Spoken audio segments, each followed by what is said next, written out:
4 វិធីដោះការជាប់គាំងឲ្យអ្វីៗដំណើរការរលូនចាជម្រាបសួរពុកម៉ែបងប្អូនទាំងអស់គ្នាថ្ងៃនេះគឺមកចាបង្ហាញអំពីវិធីនៅក្នុងការដែលយើងអនុវត្តនៅសកម្មភាពរស់ស៊ីការងារឬមួយក៏ជាសេចក្តីប្រាថ្នាអ្វីផ្សេងៗនៅក្នុងជីវិតរបស់យើងចាហើយយើងក៏វាជាប់គាំងចាវាមានបញ្ហាណាចាវាអត់ព្រមមកសម្រេចសោះចាអញ្ចឹងមិនថាបញ្ហាដែលយើងត្រូវដោះស្រាយចាជាប់គាំងអីផ្សេងមិនថាយើងជាមនុស្សដែល stress ណាអ្នកនរគ្នាចាគឺនៅពេលដែលយើងមានចាបញ្ហាគឺមុខយើងឡើងខ្មៅចាអញ្ចឹងយើងមើលសង្កេតមើលខ្លួនយើងចាមើលខ្លួនយើងអត់ឃើញគឺយើងមើលកញ្ចក់ឬមួយក៏អ្នកដែលជាទីស្រឡាញ់របស់យើងហ្នឹងគាត់មើលហើយគាត់មើលឃើញថាមុខយើងហ្នឹងខ្មៅអ្នកនរគ្នាចាមុខយើងខ្មៅភ្នែកយើងស្រក់ចាមើលទៅគឺមានថាមពលអវិជ្ជមាននៅជាប់ខ្លួនរបស់យើងចាហើយមួយទៀតនៅក្នុងផ្ទះសម្បែងរបស់យើងគឺប្តីប្រពន្ធរបស់យើងចេះតែឃើញគ្នាចង់ពាក់មុខយៈដាក់គ្នាគាត់តែចូលមកគឺចាប់ដើមខឹងហ្មងចាខឹងក្តៅក្រហាយមួយគ្នាចាហ្នឹងគឺសិតតែមានគេហៅថាហេតុចាដែលធ្វើឲ្យយើងបែបហ្នឹងចាអញ្ចឹងហេតុអ្នកគ្រូនិយាយថាវាមានបញ្ហាតកតងទៅនឹងការឆ្លងនៅធម្មពលអវិជ្ជមានគេហៅថាធម្មពលយីនចាធម្មពលយីនគឺចូលមកធម្មពលងងឹតចាអញ្ចឹងយើងនិយាយផ្លូវច្បាប់ទូទៅគេថាធម្មពលអវិជ្ជមានអញ្ចឹងគឺខ្យល់ខ្មៅចាយើងនិយាយជាវិជាសាស្ត្រហុងស៊ុយចាខ្យល់ខ្មៅចាខ្យល់យីនចាធម្មពលយីនហ្នឹងគឺងងឹតហ្នឹងគឺចូលមកចាអញ្ចឹងចូលមកតោងជាប់ខ្លួនរបស់យើងតោងជាប់ខ្លួនសមាជិកគ្រួសាររបស់យើងចាតាមខ្យល់ចាមកតាមខ្យល់ចាមកតាមអ្វីៗដែលជាសម្លៀកបំពាក់របស់ប្រើប្រាស់របស់ខ្មៅដែលយើងមានច្រើនហ្នឹងចាអញ្ចឹងជីវិតរបស់យើងគឺតែងតែជួបអញ្ចឹងឲ្យធម្មពលយីនហើយនឹងយ៉ាងណាចាអញ្ចឹងយើងមានវិធីដោះស្រាយនៅពេលដែលវាយីនចានៅពេលដែលវាងងឹតខ្លាំងចាយើងមានវិធីដោះដើម្បីជួយបន្ធូរបន្ថយនៅការរស់នៅក្នុងជីវិតរបស់យើងហ្នឹងចាឲ្យបានល្អប្រសើរយើងដោះការជាប់គាំងផ្សេងចាអញ្ចឹងបើអ្នកនរគ្នាមានកំពុងតែស្ថិតនៅក្នុងស្ថានភាពបែបហ្នឹងមកមើលវីដេអូមួយនេះយើងនឹងទៅជជែកគ្នាចាចំនួន4វិធីទាំងអស់គ្នា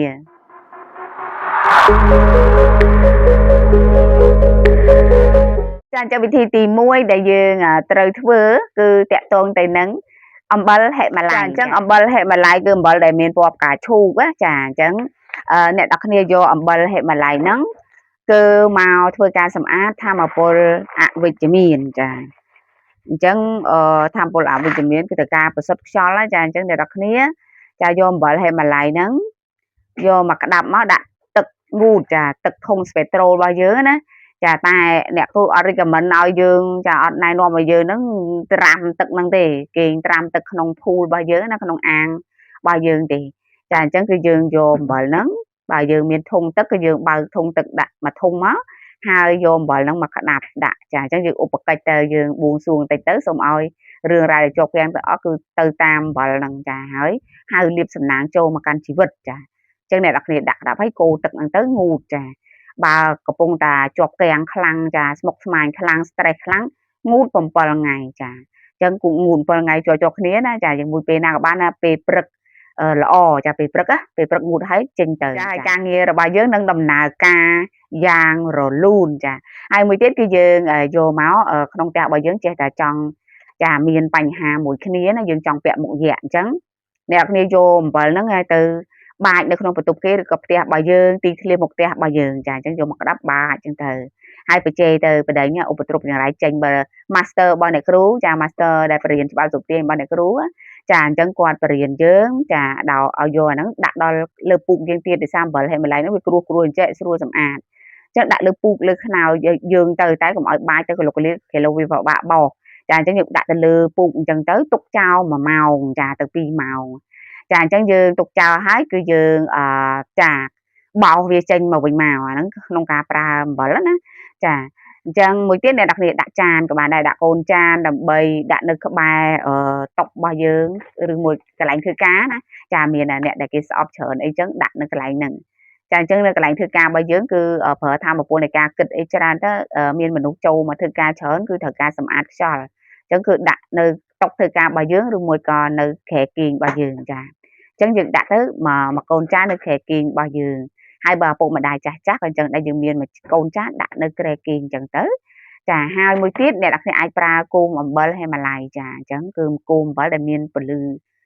ដាក់អំពូលនៅក្នុងហ្នឹងចាអញ្ចឹងនៅក្នុងបងប្អូនគេលក់ហុងស៊ុយមានចាហើយបើមករកអ្នកគ្រូក៏មានដែរណាចាអញ្ចឹងយើងទៅជាវណាក៏បានដែរយើងរកអំបិលហេម៉ាឡៃហ្នឹងវាមានធម៌ពលនៅក្នុងការសម្អាតនៅរឿងរ៉ាវអវិជ្ជមានធម៌ពលអវិជ្ជមានលើករិស័យតួខ្លួនរបស់យើងណាចាហ្នឹងវិធីយើងធ្វើខ្លួនឯងនៅផ្ទះចាបើសិនជាយើងអាចទៅរកគ្រូចាដើម្បីរំដោះគ្រោះឬក៏ព្រះសង្ឃដែលចេះរំដោះគ្រោះលោកសូត្ររិស័យហ្នឹងគឺយើងធ្វើទៅចាគឺធ្វើបានដូចគ្នាចាតែបើយើងធ្វើរឿងនេះបន្ថែមតិចគឺរឹតតែល្អណាចាហើយនឹងទី2គឺយើងអនុវត្តនៅការគេហៅថាសើមរិស័យចាធ្វើឲ្យរិស័យតួខ្លួនរបស់យើងល្អប្រសើរមកវិញដោយការកម្ចាត់ជាតិពុលនៅលើស្បែករបស់យើងប្រើ scrub ចាអញ្ចឹងអ្នកនរគ្នាប្រើ scrub ធម្មជាតិចាដើម្បីខាត់យកកោសិកាងាប់ចោលនៅលើស្បែករបស់យើងអញ្ចឹងពីថ្ងៃយើងធ្វើម្ដងចាបងប្អូនគឺមានណា scrub ធម្មជាតិចាអញ្ចឹងគឺ scrub ហ្នឹងគឺយើងយកមក scrub ចាមិនថាប្រុសមិនថាស្រីប្រុសចាខ្លះគឺអត់យកចិត្តទុកដាក់នៅការសម្អាតខ្លួនបែប scrub ណាចាអញ្ចឹងគឺយើងយកមក scrub មកគឺត្រូវការតួរិស័យដូចគ្នាពេលដែលយើងចេញទៅត្រូវឲ្យស្អាតចាត្រូវឲ្យបដិញជាតិពុលចេញពីតួខ្លួនចាអញ្ចឹងគេធ្វើ scrub នេះគឺមានមួយទៀតគេ scrub យកអំបិលហេម៉ាឡៃម៉ត់ហ្នឹងគឺទៅ scrub លើខ្លួនដែរអញ្ចឹងគេបើគេទៅកន្លែង salon ទៅកន្លែងគេ steam អីចឹងណាចាគឺគេធ្វើអាហ្នឹងដែរចាតែអ្នកគ្រូrecommend ឲ្យប្រើ scrub ដោយសារប្អូនណាដែលគេលក់ scrub ធម្មជាតិហ្នឹងគឺ scrub ប្រភេទចាដែលមានអំបិលអីគេលាយនៅក្នុងហ្នឹងមួយសេតហើយចាអញ្ចឹងគឺវាជួយ clean ជួយសម្អាតជាតិពុលនៅលើស្បែកចាជួយបដិញនៅធម៌ពលអវិជ្ជមានហើយកម្ចាត់កោសិកាងាប់ទៅគឺស្បែករបស់យើងមាន collagen ចេញពីខាងក្នុងមកចាអញ្ចឹងគឺវាធ្វើឲ្យភ្លឺសរលោងដោយធម្មជាតិព្រោះស្បែករបស់យើងដូចសបកឈើអញ្ចឹងចាអញ្ចឹងគឺទុកយូរឆ្នាំទៅកាពិត6ខែត្រូវខាត់ស្បែកម្ដងចាអញ្ចឹងគឺទុកយូរហើយបែកមើលស្បែកអ្នកគ្រូដោយសារអ្នកគ្រូអាយុច្រើនហើយចាអញ្ចឹងអ្នកគ្រូចូលចិត្តស្អែមខាត់បែប collagen ធម្មជាតិចាអញ្ចឹងអត់បានលាបអីឲ្យសងគេណាចាអញ្ចឹងគឺយើងខាត់ទៅគ្រាន់តែថាមើលទៅឲ្យតែលូងចាអញ្ចឹងបើយើងលាបលេគឺឆាប់ចូលសម្រាប់បងប្អូនយុវវ័យចាអញ្ចឹងគេហៅធ្វើឲ្យរិស័យតួខ្លួនយើងល្អកាលណាស្បែករបស់យើងស្អាតមើលទៅរលោងមានគេហៅអុកស៊ីហ្សែនគេមានកន្លែងដកចេញដកចូលស្រួលណាចាអញ្ចឹងយើងលាបលេទៅហើយលេយើងកុំព្យាយាមយកលេណាដែលសលឿនពេកចាដោយសារតែលេទាំងអស់ហ្នឹងគេដាក់សារជាតិឲ្យយើងឆាប់សបរោតច្រើនអាចឲ្យយើងប៉ះពាល់សុខភាពណាយើងឲ្យយើងបានសបន្តិចម្ដងទៅយើងប្រើលេដែលមានធម្មជាតិឲ្យបានច្រើនណាចាអញ្ចឹងអ្នកនរគ្នាលាបលេក៏បានប្រពគេអត់លាបលេគ្រាន់តែ scrub តែប៉ុណ្្នឹងទៅគឺចេញទៅចាការងារខាងក្រៅគឺបាញ់តែទឹកអប់ឈីបលាបឲ្យស្អាតទៅគឺធម៌ពលជឿជាក់មានណាអ្នកនរគ្នាចាហើយគឺចេញទៅរិស័យតួខ្លួនរបស់យើងគឺទទួលបាននៅពិសេសហើយអាការងារដែលយើងប្រងទៅចរចាឬក៏អីហ្នឹងគឺមកដំណើរការដោយរលូនទី3គឺយើងត្រូវប្រើភ្លេងតន្ត្រីសម្លេងធម្មជាតិដើម្បីជួយព្យាបាលខួរក្បាលរបស់យើងអញ្ចឹងខួរក្បាលយើងគឺទំនាញស្រូបអ្វីគ្រប់យ៉ាងចូលមកហើយបើសិនជាយើងធ្វើការងារវាអត់បានដូចចិត្តយើងហើយយើងមិនពិបាកចិត្តចាចឹងហើយដែលធ្វើឲ្យយើងទន្ទឹងរង់ចាំនៅលទ្ធផលពេកក៏វាជាប់គាំងនៅរឿងរ៉ាវទាំងអស់ហ្នឹងចឹងនៅពេលដែលយើងជាប់គាំងជាប់តេសចក្រវាលគឺយើងមួម៉ៅហើយចឹងត្រូវតែឲ្យខួរក្បាលរបស់យើងបានសម្រាកចាព្រោះថាគេចាប់ផ្ដើមអេរ៉ឺចាអេរ៉ឺចាប់ផ្ដើមមើលមុខប្រពន្ធកូនទេចាមើលមុខប្តីទេចាប់ផ្ដើមចាឃើញមុខញាក់ទាំងអស់ចាអញ្ចឹងអត់កើតទេចាអញ្ចឹងត្រូវឲ្យខួរក្បាលរបស់យើងគេ relax គេសម្រាកផងចាអញ្ចឹងគេត្រូវការស្ដាប់អីដែលព្រោះអត់ត្រូវការស្ដាប់អីដែលវាស្មុគស្មាញពេកទេស្ដាប់ដល់មួយថ្ងៃតែបញ្ចេញខួរក្បាលរឿងស្មុគស្មាញឡើងច្រើនហើយចង់មកលៀនគំនិតមួយថ្ងៃចាអញ្ចឹងគឺខ្ញុំត្រូវការសម្រាកត្រូវការបំពេដោយសម្លេងធម្មជាតិអញ្ចឹងអ្នកវិទ្យាសាស្ត្រគេស្រាវជ្រាវថាសម្លេងដែលមានទឹកចាសម្លេងដែលមានទឹកសម្លេងបែបគេហៅថាមិចបញ្ចូលគ្នារវាងធម្មជាតិផ្គរភ្លៀងអីចឹងណាយើងខែហ្នឹងខែភ្លៀងចាអញ្ចឹងអ្នកនរគ្នាបើភ្លៀងយប់វិញយើងគេលក់ស្រួលចាអញ្ចឹងគឺគេអត់ដឹងភ្លឺអាហ្នឹងដោយសារតែសម្លេងទឹកទាំងអស់ហ្នឹងជួយឲ្យយើងហ្នឹងបានព្យាបាលលហើយនៅផ្លូវចិត្តរបស់យើងអញ្ចឹងដោះការជាប់គាំងដែលយើងកង្វល់ហ្នឹងចេញអញ្ចឹងយើងអាចចូលទៅមើល YouTube ពីយើងមើលភ្លេងយើងមើលអីផ្សេងណាចាហើយយើងយកមកស្ដាប់រៀបចូលគេងដាក់កាសស្ដាប់ទៅចាអញ្ចឹងនឹងធ្វើឲ្យយើងហ្នឹង គេលក់ឲ្យអាការស្ដាប់ហ្នឹងគឺត្រូវធ្វើឲ្យជាប់គ្នាអ្នកនរចាមិនមែនស្ដាប់តែមួយថ្ងៃឈប់ទេ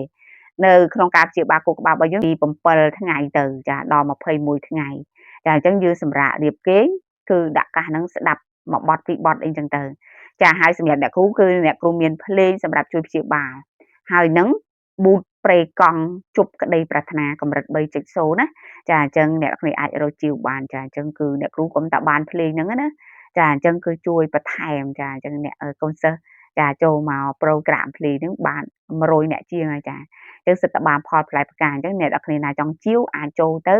ឆាតអ្នកគ្រូសួររកជីវភ្លេងបានណាចាអញ្ចឹងយើងស្ដាប់បានមួយជីវិតចាប្រូក្រាមមួយជីវិតភ្លេងនេះគឺមានធម៌ពលណាចាគឺបងស្រីដែលលក់គ្រឿងអលង្ការគាត់ស្ដាប់អានឹងហើយគឺម៉ូយចូលចាលក់បានស្ទើរតែរាប់ពាន់រាប់ម៉ឺនដុល្លារក្នុងមួយថ្ងៃយើងអនុញ្ញាតឲ្យខួរក្បាលរបស់យើងសម្រាកចាដោយការស្ដាប់ភ្លេងចាទឹកធ្លាក់ឬមួយក៏ស្ដាប់ភ្លេងបែបចាជួយឲ្យព្យាបាលនៅផ្លូវចិត្តផ្លូវអារម្មណ៍របស់យើងឲ្យបានរីករាយចាទើបយើងដោះការជាប់គាំងអីហ្នឹងហៅក្តីប្រាថ្នារបស់យើងឲ្យចូលមកកាន់ជីវិតរបស់យើងបានចាហើយនឹងចំណុចទី4ចាយើងអនុវត្តនៅវិធីគេហៅថាcrystal ចាយើងប្រើ crystal for manifestation គឺការប្រើ crystal ដើម្បីជប់សេចក្តីប្រាថ្នាចាអញ្ចឹងយើង crystal បើយើងអត់តាន់មានថវិកាទិញ crystal គឺប្រភេទត្បូងថ្មដែលមានចាដែលមានទឹកថ្លាល្អអញ្ចឹងណាគេហៅ crystal នេះ citrin ចា citrin នេះថាមពលស្រូបលុយអ្នកគ្នាពាក់កាលណាគឺថាដឹងតែភ្ញៀវកំងអវ៉ាន់អ្នកគ្រូចារហូតចាហើយនឹងលុយចូលមកចាអញ្ចឹងគឺយើងមាន crystal ចាយើងមានត្បូងថ្មធម្មជាតិប្រភេទចាបើនៅស្រុកគេវិញគេដាក់តាំងធំអ្នកនរគ្នាចាអញ្ចឹងលោកជំទាវលោកអុកញ៉ាដែលលោកមានចាចំណូលដែលលោកជាអ្នកមានលុយចាលោកទិញធំអញ្ចឹងចាមាន amethyst ចាមានcitrin ចាមានបើ amethyst គឺមានលអាងចាលអាង amethyst ហើយយើងឃើញឲ្យពណ៌ស្វាយហ្នឹង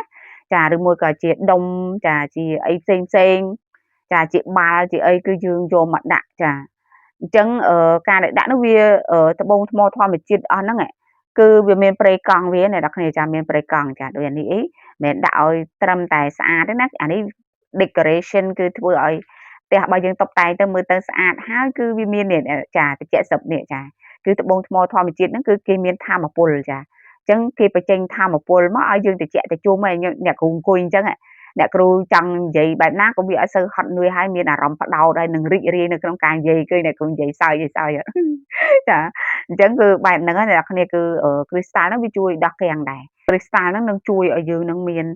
ធម៌ពលពិសេសណាចានៅក្នុងការដោះជាប់គាំងចាយើងលំហូរលុយនឹងបើកចូលកិច្ចការរបស់យើងនឹងទទួលបាននៅជោគជ័យចា